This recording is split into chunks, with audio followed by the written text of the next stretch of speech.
You know, sometimes you just come across like stories in war that you find a little bit hard to believe. But, well, after doing some research, you have to believe the story because of the accounts that came out of it. And this is kind of one of those stories that for some reason at first I didn't really believe, but then I did the more I read and watched videos on it. This is the battle in Danzig. Now, Danzig, the independent territory that was given to share between Poland and Germany after World War I, there was a Polish post office there. Now, of course, Germany, wanting to get rid of Polish sympathizers as soon as they invade Poland, this would be a target by German military, SA, SS, the Danzig police. Like, it was something that a joint force would take on. Now, amidst the rising tensions between Poland and Germany right before the war, in April of 1939, a Polish officer, Guderski, would actually arrive to train some of these Polish mailmen on how to use rifles and pistols and grenades, so that way they could hold that Polish outpost or mail post for as long as they possibly could. Now, the expected time to only hold this post was about 6 hours. That's all they wanted. By that time, Poland kind of figured they could get some reinforcements to that mail office, although, spoiler alert, did not happen.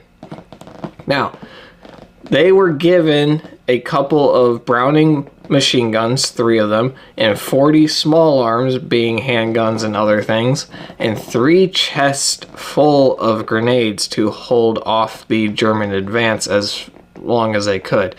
And the battle would start, of course, on September 1st in 1939, right when the dreadnought would fire at Westerplatte at 4 a.m., this battle would also start. Now, German SA, SS would show up in armored trucks right outside of this office, and then would be later joined by not only the Danzig police, but also German artillery and mortars, believe it or not. Like, that is how much these guys put up a fight. Now, the first 2 German attacks were honestly stupid. They would try and just go straight through the front door. Like, as I'm reading this, I pictured Home Alone antics were about at the start of this. Because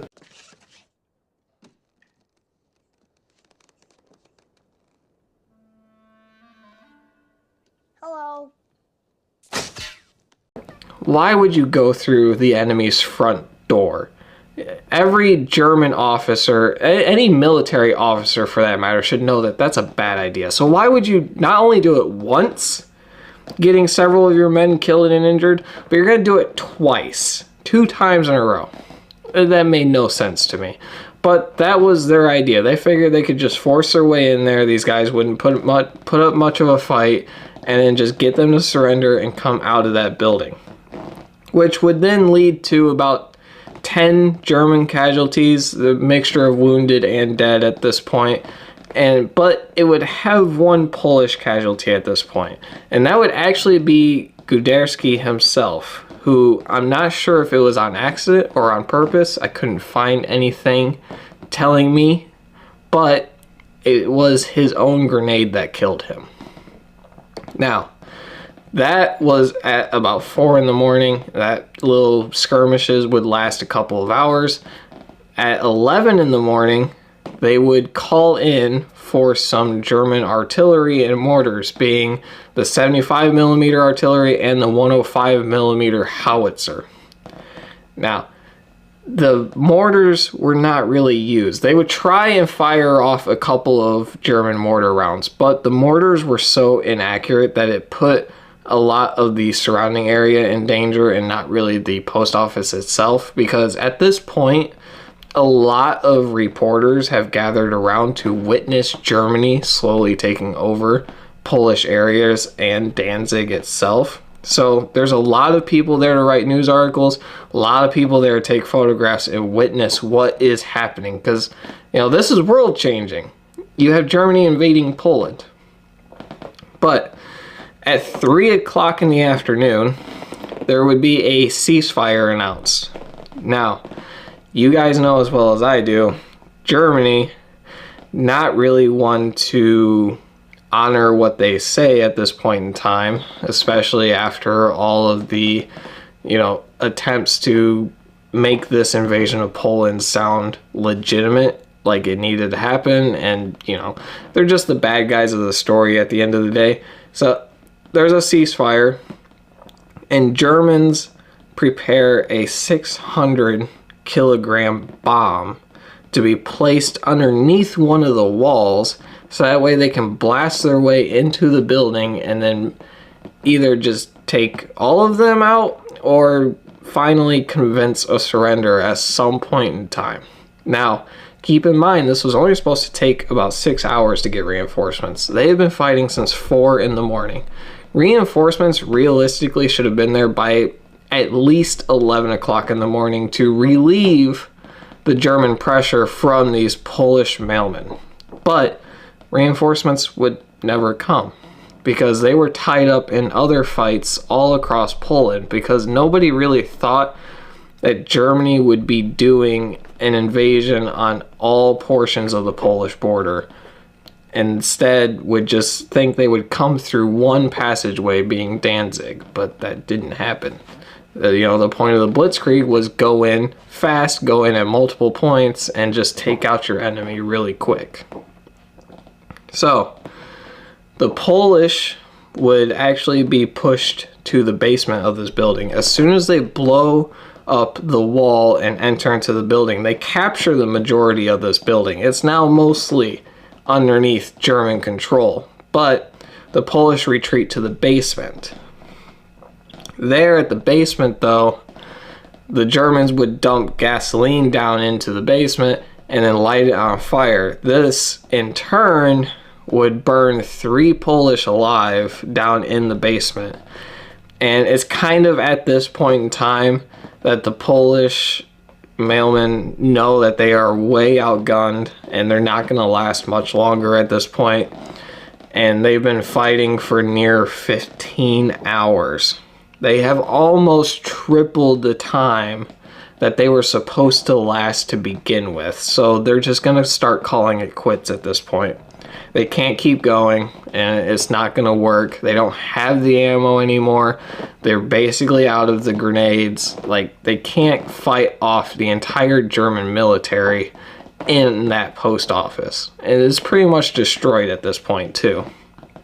So they would end up surrendering.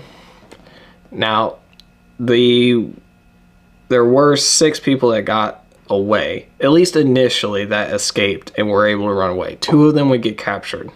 Only 2, though. So 4 of them would make it out of there alive. And then the rest of them would actually be taken prisoner. So you had 16 wounded at this time. 6 of them would actually pass away in the hospital as they were getting treated underneath German supervision. But the remaining 38 prisoners would all be executed. Because at this point, they're not soldiers. They were mailmen. They were civilians. So they were not underneath the protection of the Geneva Convention. And it was actually seen as unlawful for a civilian to pick up arms against a military. So, under a rigged German court system, they could technically punish them all by death. Because it's civilian law at this point. You've basically committed murder. So we can punish you by death in our own legal system. Now, there were a couple of people that were just outright killed when they left the post office to begin with in the middle of the surrender. And that would actually be the first surrender was Dr. Jean. He would be shot on the spot carrying the white flag out of that building. And then there was a second guy, Joseph. Now, there are conflicting reports on how he was killed. I saw a couple of things that said he was shot, but the overwhelming majority said that they burned him alive as soon as he left the building. And that's just brutal, man. It really is. But, yeah.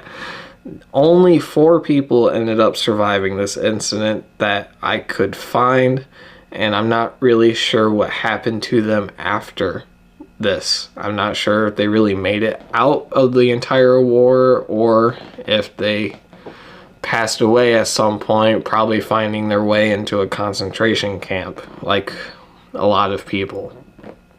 But this was a story that I really didn't believe at first, mainly because it kind of sounded a bit like Hollywood-esque, you know? But the more I read about it, the more I believed it. If you guys want more stories like this, make sure you like and subscribe. And then if you have ideas and you know stories that I don't, because I don't know every story out there, put a suggestion down there. I want to read some of your favorite stories and possibly make some videos on them. I want to learn some new things too. And I would like to thank you guys for all of your continued support as we continue talking about these stories and our journeys through World War II. And I'll see you all later.